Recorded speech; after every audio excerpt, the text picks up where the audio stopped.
நோவா தாத்தா, எனக்கு ஒரு கதை சொல்றீங்களா? கதையா? நான் உனக்கு ஒரு உண்மை சம்பவத்தையே சொல்கிறேன். திருநெல்வேலி மாவட்டத்தில் மானூர்னு ஒரு கிராமம் இருந்துச்சு. அந்த கிராமத்தில் ஒரு அழகான குளம் இருந்துச்சு.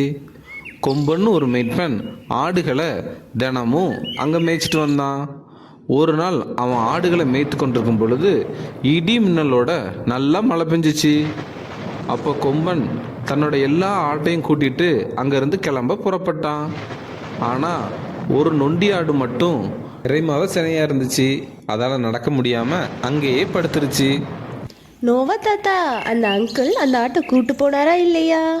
இல்லைம்மா, அந்த கொம்பனால் மற்ற ஆடுகள் எல்லாத்தையும் காப்பாற்ற அந்த ஆட்டை அங்கேயே விட்டுட்டு போயிட்டாரு.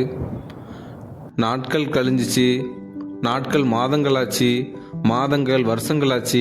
அந்த குளத்தோட தண்ணீர் குறைஞ்சபாடில்லை. 7 வருஷத்துக்கு அப்புறம் மறுபடியும் பருவமழை குறைஞ்சி கொம்பன் மறுபடியும் அந்த குளத்துக்கு போனான். ஆடுகள் மேய்க்க போன போது அங்கே பார்த்தா அந்த நொண்டி ஆடு ஒரே குடும்பமாக 51 ஆடுகளோட ஒரு திரட்டில் நின்றுட்டு இருந்துச்சு. அதை பார்த்த அந்த கொம்பனுக்கு ஒரே மகிழ்ச்சி. அந்த திரட்டு இப்போ வரைக்கும் நொண்டியாட்டு திரட்டுன்னு எல்லாராலும் கூறப்பட்டு வருது. இந்த கதை ரிலேட்டடாக நான் உனக்கு ஒரு பைபிள் வசனம் சொல்லட்டுமா? சொல்லுங்க தாத்தா. லூக்கா 13ஆம் அதிகாரம் 8ஆம் 9ஆம் வசனங்களில், ஐயா, இது இந்த வருஷமும் இருக்கட்டும், நான் இதை சுற்றி வேறு போடுவேன், கனி கொடுத்தால் சரி, கொடாவிட்டால் இனிமேல் இதை வெட்டி போடலாம்னு வேத வசனம் நமக்கு சொல்லுது. நாமும் கனி கொடுத்து களி கூறுவோம்.